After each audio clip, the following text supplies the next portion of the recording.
welcome back to my channel. So today I'm staying at the Pod 51 in New York City. It's a hotel with like pod or like hostel options. So right now I'm staying in a single room with a shared bathroom. You're basically getting your own room, which is kind of small, but you're sharing a bathroom like with the other people on the floor. And one thing that I really need to point out, and it's something that really annoys me, and I think that annoys other Europeans too, which is hidden fees. So when I made this booking, I tried to find like the site that had like the cheapest rates and stuff like that for this room, and it was $156.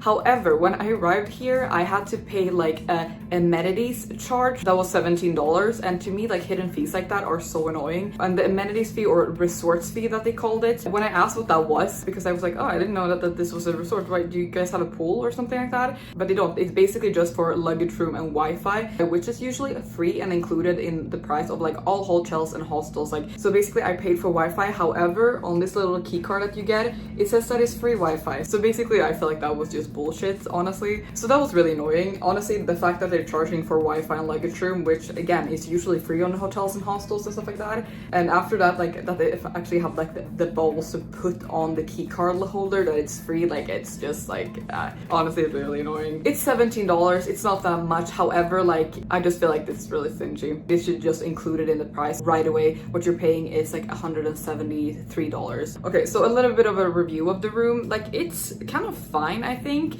I'm still not sure if I like it or feel like it's worth it, because like it basically is like a hostel option. It's not like a hotel room, but it's still like almost like at that like hotel price. It's almost like $200, and obviously you don't get the things that you would in a hotel room, such as like a double bed, like your own bathroom and things like that. Obviously it is on the cheaper end of hotel rooms since you get like a private room. However, it is still not really a hotel room, it's a pod room. But I think personally for me, I rather just like save a lot of money and just stay in a hostel, or just add the amount and get like a real hotel room. I either want all the comforts of having a real hotel room, or I'm staying in a hostel just to save a lot of money. However, I can see that some people would like this style of a room, because when I checked this like single shared bathroom rooms here, they were all like completely booked. So obviously people like these styles of rooms, but again, I'm gonna show you so you can see if you think it's worth it. I feel like the customer service also lacked a little bit, because like when I was checking in, they were obviously like in a rush. They had like a long line and stuff like that. However, the person who actually started checking me in was the manager, and he completely disappeared to like another customer like group or something like that for a while. And here we was there for like a while, so I had to wait. And then like he sent over the other girl that was starting to check them in, so I had to wait a while to like get checked in. However, they didn't even communicate that with me. They didn't even say like, oh sorry miss, like can you just wait a second or something like that. They just disappeared. And when like the other woman came back, she didn't even tell me like the basic stuff that I think all hotels and hostels should do when checking in, like when the checkout time is, if there's breakfast, like just basic information that you should know when you're checking in. So to me that was pretty bad, because that should be like the basic standards of a hotel or hostel. And in addition to that, when I asked her, she was like very short and barely answered my questions. So the customer service in my opinion was pretty bad. They weren't like specifically rude, but if you're like rushing and like being extremely short to your guests, especially when you're checking in and they're asking you questions, that's in my book, that's a no-no. One thing that I really liked about this room is that it had an AC. However, the AC is so loud you can definitely not sleep with it on. Also, the doors are really not soundproof whatsoever. You can hear everything that's going on like outside the doors. Like for example, and I'm not sure if you can hear like a sound like in the background. I think there's like a fan or like a vent or something outside the hotel, and it's constantly going on. So the hotel is not like super quiet. So that might be something to consider too if you have a hard time sleeping, or if you get annoyed by sounds. I'm very used to staying in hostels, so like sounds doesn't really bother me that much. So this fan outside was like okay. However, having like this like constant sound from like outside the door, the AC, when I had to turn that on, again, it kind of like takes away that comfort feeling that you want to have when you stay in a hotel. But it is New York, so it can get a lot worse. However, it's something to consider. One thing that is really good about this hotel though, that they have a really nice rooftop deck with a really good view. I was there at night, it's beautiful. During the daytime it's really nice too. It's not the biggest rooftop deck, but it's still like big enough for the people who want to stay there to be there. The hotel also have a few other common areas. They have an outside patio. They also have like a little common room. Overall, I feel like this hotel is like fine. Again, there's a lot of things that they could do better. For example, there's a bunch of stains in this room that kind of takes away like the fresh feeling of a hotel too. But again, it's not too big of a deal. So when I looked like for a normal hotel room with like a double bed and a bathroom and stuff like that, it was about like $300. So that's like the price range I think you could expect for this hotel.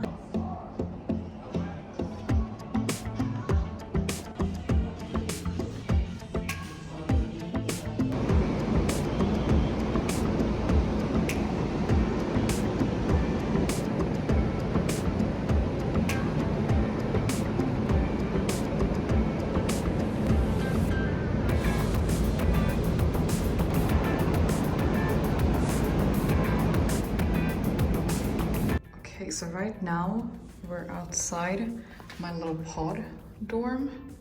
It's right here. Let's zoom out. It gets very dark when I zoom out. But I live in pod 515. Okay, the lighting is not gonna be good here. And let's enter. Okay, so the first thing I noticed when I walked into this room is that there's carpets, which I do not like. Because honestly, whenever I see carpet, I want to wear like flip-flops inside, and that kind of also takes away like the whole like comfort thing. So it is a very small room, as you can see. However, so it's basically called a single room with share like bath. And here I have it like an AC and the light you can switch. Actually, you cannot switch it up and down. That's pretty bad. One thing that I noticed though is that you can't put this underneath 68 degrees. So I guess they have like set like a default setting that you can't get your rooms to be colder than 68 degrees. I guess it's smart, like environmental wise, but like for a hotel room, you definitely want that option to have like a cooler room too. Okay, so right when you enter, there's a few hooks, and obviously the bed, it's a single bed, and it has like storage underneath, and it has a very small little desk, but still pretty nice if you need to do something on a desk. 2 lamps. Again, a very like, it is a little bit of a strange setup. Honestly, I think I would kind of put the bed like close to like the wall and like put a TV there or something like that. I don't know. It seems a little bit weird because like it's a really strange gap here. I might switch positions and just have my pillow there. But anyways, okay, so that's where you come in. The door, the desk, and the TV. I'm gonna see if I can get it to work later. Okay, here's a safe and an extra pillow and a little beam for a little clothing rod so you can hang your clothes on there. Then you have one of these. I honestly, I have no idea what these are called, but for your luggage.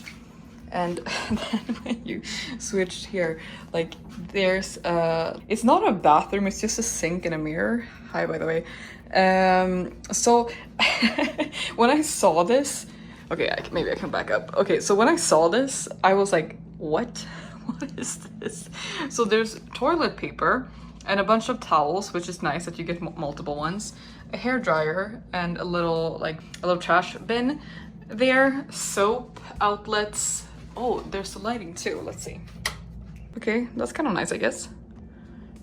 So I think I like this actually because like for me this was extremely random at first, but honestly when you think about it, like I don't mind having a shared like bathroom. However, when you're gonna do things like, for example, take off your makeup, like putting on makeup, and do like very like not tedious but like small things in the bathroom, it can take a longer time than just actually like using the bathroom to go pee in something or like take a shower or something like that. So I think honestly this is a really smart idea to like keep people from hugging up the bathroom, so maybe this is a good thing. It's just very random to just have a little nook like this. It kind of reminds me of like a plain bathroom a little bit. So so then like if we turn away from the little bathroom, we have a window. I think I got the bad side facing like, it's not even a courtyard, but this is pretty basic for New York, I think. I'm on the 5th floor, and then we have these little things to keep out the light. Let's see if we can open this again. I'm guessing that's the AC. And yeah, here's the bed. Let's see if we can check these out. There's one of these there. So this is kind of nice. So I have to say, like, there's definitely like a lot of small stuff that makes your stay here a lot more convenient, like the desk, like the storage, and also the little sink, plain bathroom over there. And you do have like okay amount of storage too. So I would say that this is a pretty like convenient little pod to stay in, even if it's kind of a hostel vibe according to me. So for a hostel, like $156 plus $17 for like amenities and stuff like that, it's a lot. That's definitely not a hostel price, but for a hotel, if you prioritize to have like small convenience and not space, it might be a good fit for you. One thing I can say about this hotel room is that it's definitely not like a normal hotel room, but again, like it's a pod hotel, so I guess this is kind of what you get. And also it's a single bed, it's not a multiple bed. One thing that I noticed though, there's a bunch of like stains everywhere, and also here, and just like a little bit like here and there. Like this you could definitely like just rub off. And here we also have a little hook that you can use. So a bunch of like good storage for like jackets and something else, like suitcases. You can also put suitcases there, and like a bunch of storage for clothing, including the ones under here. So like the hotel or like pod room has a lot of storage. But yeah, I definitely think that they should have cleaned this better, including that I found something on the bed that looked like dried cheese or like skin, which is disgusting. Ew. Yeah, so that they could definitely have like double checked or made better. So a few things that might be noteworthy too about the bed is that the mattress is pretty hard. So it's definitely like a lot harder than most like hotels and hostels that I've stayed in so far. Also, like the blanket that you get is very, very thin. So you might be able to go and like ask them for like another blanket, but that's something that you should know. Also, there is not really an outlet close to like the head part of the bed, except the one there at the sink. But I don't think you should use that if you actually don't really need to, because water and electricity, it's not a good idea. So I decided, so right now I need to charge my phone here, and it's gonna be by my feet. So it's a little inconvenient, but not that big of a deal. There's also an outlet down here, kind of close to the bed, I guess. One thing I noticed also over the door is that this little thing, I think it's for like notifying you like which bathroom is occupied, but I haven't really seen it working, so I don't think it works.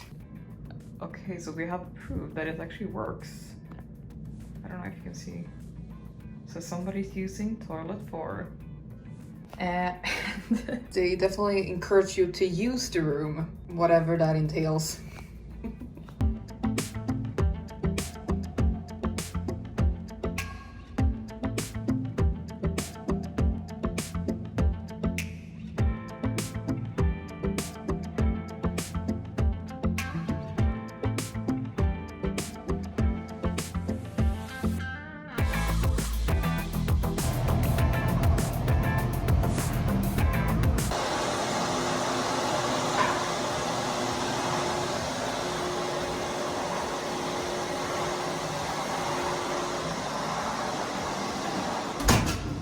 Okay, so here we have the shared bathroom, and here is the shower. Here's the sink. Maybe we can zoom out a little bit. Okay, so I'm gonna zoom out to show you like the overview of it. Sorry about the background noise. They're vacuuming right now. Okay, let's zoom in, see a little bit of quality. Here's the shower, and we have all the soaps, and they actually smell really good. They smell like eucalyptus, I think that it's called. It's like this. And here is the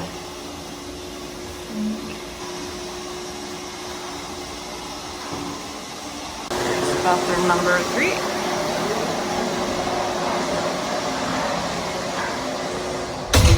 This is funny. It's like they're rooting for you when you take a shit.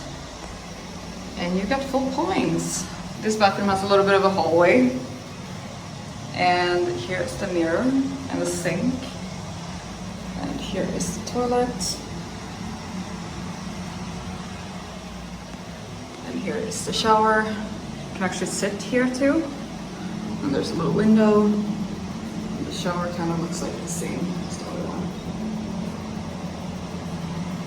Got some things to hang.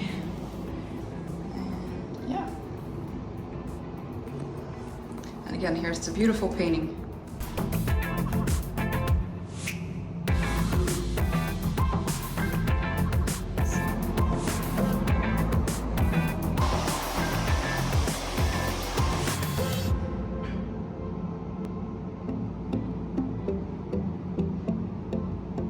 So we're in the elevator, and there's obviously 14th floor. But the patio is on the 15th floor, so you have to take the stairs for that one. So when you come to the 14th floor, there is a staircase that you're gonna take up to the rooftop.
Yeah, but that was everything for my hotel or pod tour of the Pod 51 in New York City. I really hope you liked it. I will link all the additional information in the description box below, and if you have any more additional comments or like questions, please ask them in the comments below. I also have a bunch of other like hotel and hostel tours, so I will also leave them in the description box below. And yeah, thank you guys so much for watching. I hope to see you in my next video. Bye!